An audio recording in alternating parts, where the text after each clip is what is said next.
السلام عليكم، كنتمنى تكونوا مزيانين. غنقدم لكم الحلقة 5 من مسلسل أنا حرة.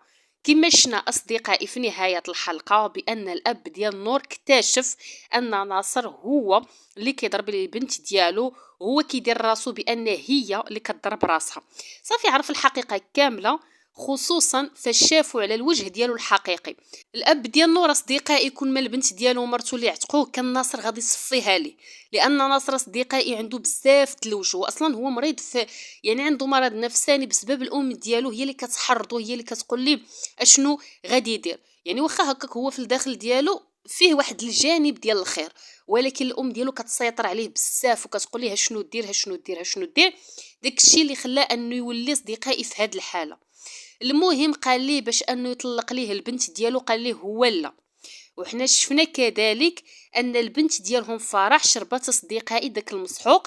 المهم صافي تصدموا كاملين، بقاو كيغوتوا تما فين سالت لينا الحلقه.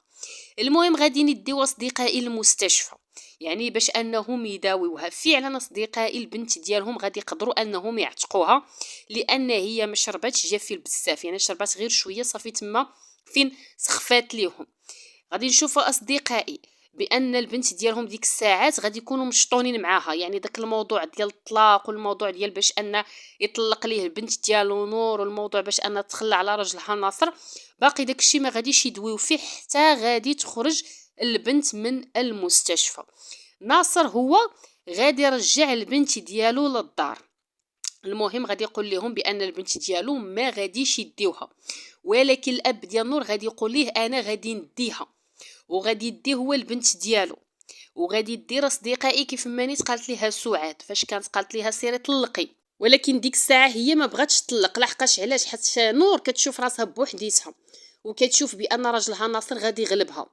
ولكن فاش غادي يوقف معاها الاب ديالها وغادي يساندها، وخصوصا فاش قال ليه ناصر كون كنتي انت راجل ما كنتيش غتخلي بنتك 15 عام، يعني غادي يبغي صديقه يبين ليها بانه هو الاب ديالها، وبانه راه السند، وبانه غيوقف معاها. وفعلا داكشي اللي غادي يدير، غادي يمشي صديقه يشد ليها محامي وغادي يقول ليها باش انها تطلق من ناصر. فعلا داكشي اللي غادي دير اصدقائي، غادي ترفع دعوه ديال الطلاق.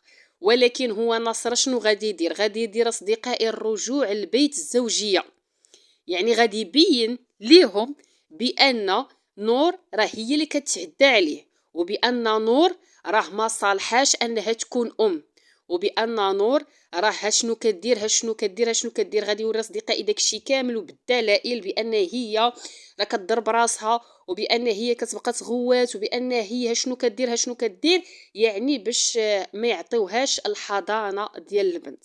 داكشي كامل اصدقائي غادي يوريه النور، وغادي يقول لها شوفي بغيتي ترجعي لدارك وتبقاي حدا بنتك وتبقاي تشوفيها اهلا وسهلا، ما بغيتيش انا راه غادي نرفع حتى انا دعوه بانك انت كتعنفي البنت، وبانك انت راكي غير مسؤوله، لان بسببك البنت دخلت للمستشفى شربت جافيل. يعني انت فين كان العقل ديالك؟ يعني انت راكي ما حاضياش هاد البنت. وغادي يبين اصدقائي بان هي كدير بزاف وبزاف د الحوايج، لانه هو ناصر داير الاحتياط ديالو ان غادي يجي واحد النهار يقدر ان تخلى عليه. يعني فاش غادي تشوف اصدقائي نور هاد الشيء كامل اللي واقع، ما غاديش تبغي انها مازال تطلق.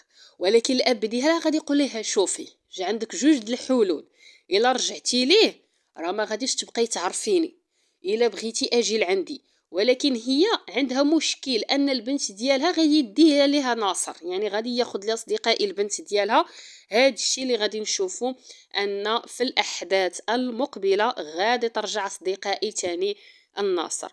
وبالنسبه لصديقائي بغيت نقول لكم داك الصديق ديال ناصر اللي هو يونس اللي كيخدم معاه في المهم اللي خدام معاه. المهم شفنا بانه هو ما كيبغيش داكشي اللي كيدير ناصر، كيبقى يتفق اصدقائي مع رجال كيهزوا داك الخشب وكيعطيوه فلوس. يعني ناصر هو ديما كان كيدير هادشي كامل، ديما في الخدمه ديالو كان كيدير داكشي ان كياخذ الرشوه كيعطيوه فلوس، صافي السيد كيسكت كيدير راسو بحال ما شاف حتى شي حاجه. يونس قال ليه لا، ولكن اصدقائي ناصر قال لي زعما كي ندخل سوق راسك، ومعنا ليه حتى الا بغيتي الفلوس نعطيوك فلوس، المهم انك تسكت وما تقول حتى شي حاجه. ولكن اصدقائي يونس ديما غادي يبقى حاضي ناصر، ديما غادي يبقى حاضي دوك الرجال اللي كيشفروا ديما. المهم غادي يدير صداع الناصر، يعني بحال غادي يبرزطو في الدماغ ديالو، غادي يقول هذا ديما كيصدعني في الخدمه، ديما هادي ديما هادي، غادي يبغي يحيدو من الطريق ديالو. في الاحداث المقبله اصدقائي غنشوفوا ناصر غادي يصفيها ليونس، غادي يصفيها لي واحد الوقيته اصدقائي، غادي يمشي عندو يونس، غادي يقول ليه تاني انا غادي نمشي نقول كل شيء. هاد المره غادي يهدد وغادي يقول ليه شوف غادي نمشي غادي نقول للشاف كل شيء اللي يعني مكلفين بداك الشيء بالغابه، وهادي غادي يقول ليه غنمشي نقول ليه كل شيء، وغادي نخبرهم بانك نتايا كتتفق معاهم وكيعطيوك فلوس. فاش غادي يشوف ناصر ان السيد غادي يخرج ليه على الخدمه ديالو، تما اصدقائي فين غادي يصفيها ليه وصافي. يعني ناصر ما غاديش يكون غير واحد الانسان اللي خايب كيضرب مرتو كيعنف مرتو، غادي يولي حتى السيد راه قاتل، يعني السيد راه غادي يصفيها ليونس، غادي يحيدو من طريقه. ولكن اصدقائي هادشي كامل اللي واقع، شكون اللي غادي يخلي ان البوليس يشكو في ناصر؟ بسبب اصدقائي نور. لان كما قلت لكم نور فاش غادي ترجع وغادي ترجع البنت ديالها، ناصر غادي يزيد اصدقائي العذاب النور كثر، يعني الاضعاف كثر وكثر. لان الام ديالو غادي تقول له شتي شنو قلت لك بان هذه راه كتفلى عليك، راه عندها جوج الوجوه، راه كضحك عليك، ها شنو دير ليها ها شنو دير ليها شنو دير ليها. صافي هو هذاك المحن اللي كان كيحن في نور، يعني اللي كان كيشوف دابا وكيجي من جهته وكيقول الام ديالو لا ما تقوليش لها هكا ولا صافي ما غاديش تبقى، غادي يولي يسمع الام ديالو. السيد غادي يولي ضربها، خصوصا فاش غادي يولي عارف بان الاب ديالها صافي ما غاديش يولي يجي لعندها ولا يدافع عليها، غادي يقول هذه ما عندها حتى شي واحد، غادي صديقائي يضربها ويعنفها، لان الاب ديالها صافي ما غاديش يبقى يدخل داك السوق. الاب ديالها صديقائي غادي يبعد في الاحداث المقبله، غايبعد ما غادي يدير مازال حتى شي حاجه. سعاد صديقائي هي اللي غادي تساعدها، لان كما قلت لكم بان شحال هذه قبل ما تزوج عفوا اصدقائي نور، كانت سعاد وصاتها قالت لها ما تزوجيش بيه، ومشات دارت اصدقائي العكس ديال سعاد، الهضره ديالها مشات تزوجات بيه، قالت مع راسها بان راه كتغير منها وهادي وهادي. ولكن سعاد مازال غتوقف معاها.